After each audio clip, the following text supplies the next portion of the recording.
जय श्री बालाजी महाराज। श्री शिवाय नमस्तुभ्यम। ईश्वर की कृपा आप सब पर बनी रहे। सिंह राशि 21 से 24 मार्च 2024 क्या कुछ उतार चढ़ाव देखने को मिलेंगे सिंह राशि से जुड़े जातकों को अपने इस समय में 21 से 24 के मध्य।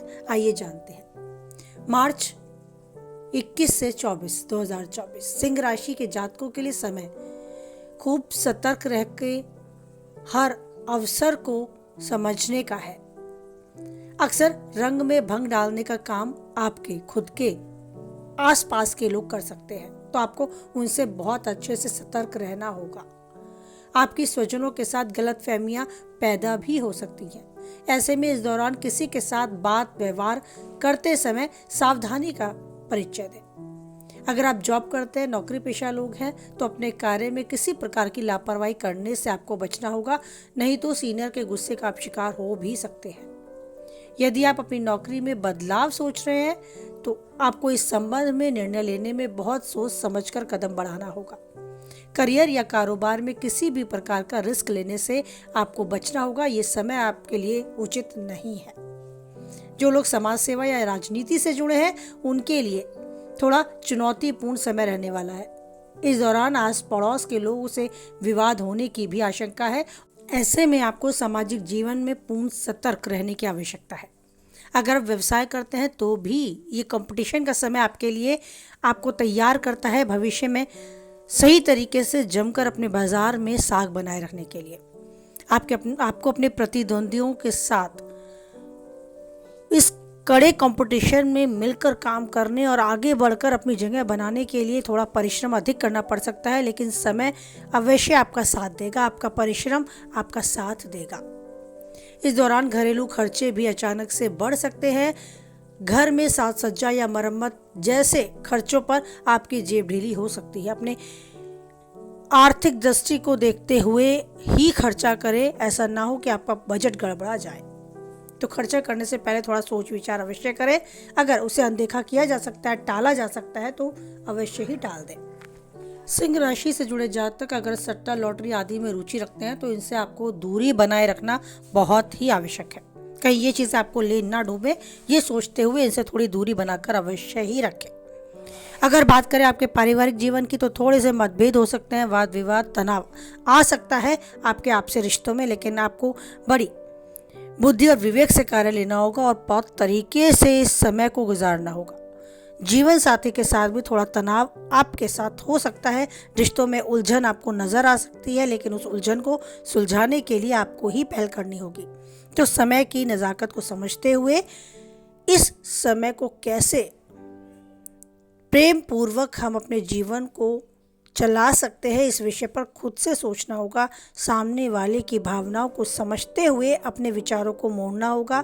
जैसा वो चाहते हैं, अगर आपको सही लगता है तो हाँ कर देने में कोई बुराई नहीं है। अगर आपका रिश्ता बचता है तो सोच से समझ से काम ले और अपने रिश्तों को मिठास कैसे उनमें हो बनाए रखने के लिए खुद से जिम्मेदारी ले। बात करें प्रेमी जीवन की, तो सब कुछ अनुकूल है। बस छोटी मोटी खटपट से आपके प्रेमी जीवन में दरार आने के चांस हैं, लेकिन कुछ ही समय के लिए सब कुछ स्वतः ही दूर होता आपको नजर आएगा, जैसे ही समय आपके पक्ष में होता नजर आएगा। सेहत के प्रति जरूर सचेत रहे। पुरानी बीमारी जो अब तक आप झेल रहे हैं, उसके निवारण के लिए अवश्य ही कदम उठाएं। बाकी सब कुछ आपके फेवर में, आपके पक्ष में है। सितारे बुलंद है और भाग्य आपके साथ है। आप अपने काम पर फोकस करें और जो चाहते हैं वो पाएं। उन्नति के शिखर तक यूं ही आगे बढ़ते जाएं। और अब आज का क्वेश्चन। जॉब में मेरे साथ वाले 2-3 लोग ऐसे हैं जो हमेशा मुझे नीचा दिखाने में लगे रहते हैं। मेरी गलतियां मिलें, मेरी शिकायतें बॉस से करें, बस इसी ताक में रहते हैं। मैं क्या करूं? जॉब छोड़ने का मन करता है। ये क्वेश्चन हम में से ही एक मिस्टर राकेश उनके मन में उठा और उन्होंने टाइप करके क्वेश्चन मुझसे, इसका सॉल्यूशन मुझसे पूछा। तो राकेश जी, न केवल आपके बल्कि हमारे जीवन में कहीं ना कहीं हम ऐसे मोड़ पर ज़रूर आते हैं जब हम हथियार डाल देते हैं, हम हार जाते हैं जीवन से। और अगर वो रीज़न, वो कारण हमारे में से ही कोई ऐसा हमें परेशान करने वाला खड़ा हो चुका है, तो बहुत ही गलत सोच है कि हम हथियार डाल दें, हम जॉब छोड़ दें। आप जॉब छोड़ सकते हैं, आप स्वतंत्र हैं, लेकिन क्या गारंटी है कि और नेक्स्ट कोई जॉब आप लेते हैं तो 2-3 नहीं 4, 10, 12 लोग आपको इसी तरह के मिले जो आपकी जड़ें उखाड़ना चाहते हो? तो क्या उनसे भी आप परेशान होकर वहाँ से भी छोड़ देंगे जॉब? नहीं ना। तो आपको करना होगा खुद को तैयार। 2 चीज़ें हैं जिनमें से आप कुछ एक कर सकते हैं।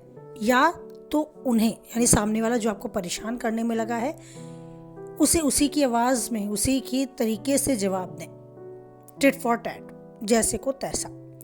अगर ऐसा करके आप बहुत शांति की नींद ले सकते हैं, राहत आपको महसूस हो सकती है तो कर दें, क्योंकि सबको अपना जीवन जीने का अधिकार है। लेकिन अगर ऐसा करने के बाद बेचैनी और बढ़ जाती है और मन में कहीं लगता है कि मैंने गलत किया, तो रुक जाए। दूसरा ऑप्शन, अपनी जगह बनाने के लिए अपनी योग्यताओं को बढ़ाएं। सामने वाले के साथ उसके कड़वाहट को दूर करने के लिए मिठास और ज़्यादा मिठास अपनी वाणी में, अपने व्यवहार में लेकर आएं। उसे ये ज़रूर समझा दें कि आप बेवकूफ़ नहीं हैं, आप स्वस्थ शरीर स्वस्थ मस्तिष्क रखते हैं, आप सामने वाले को जज कर चुके हैं। ये अपनी बातों से, अपनी वे ऑफ टॉकिंग, अपनी बॉडी लैंग्वेज से उसको ज़रूर समझा दें, लेकिन प्यार से, मिठास से, और उसके साथ एक सहयोग की भावना लेकर आगे बढ़ें। आप उससे ज़्यादा योग्य हैं, ये भी ज़रूरी है। अगर ऐसा कर पाते हैं आप, तो सामने वाला स्वतः ही अपने आप को घटता हुआ महसूस करेगा। और अगर वो आपकी जड़ें उखाड़ना चाहता है तो ये भी फैक्ट है कि वो आपको अपने से बेहतर पाता है शायद। तो ईश्वर पर विश्वास रखें, समय के साथ चलें, अपने को तैयार करें, कॉन्फिडेंस अपना ग्रो करें और सहयोग की भावना के साथ सामने वाले की आंखों में आंखें डालकर हल्की सी मुस्कुराहट के साथ उसे खुद से बोला करें, गुड मॉर्निंग, शुभ प्रभात। ऐसा करने से हो सकता है वो आपसे बचना शुरू कर दे और कुछ हद तक अपने विचारों में भी आपके लिए सकारात्मक विचार लेकर आना शुरू करें। करके देखें, आपको अच्छा लगेगा और एक अच्छी मित्रता आप दोनों की हो जाएगी, इतना भी उम्मीद मैं करती हूँ। तो परिस्थितियों से भागे नहीं, डटकर उसका मुकाबला करें। चुनौतियों से ही बाहर निकलकर हमें अपनी पहचान बनानी होती है।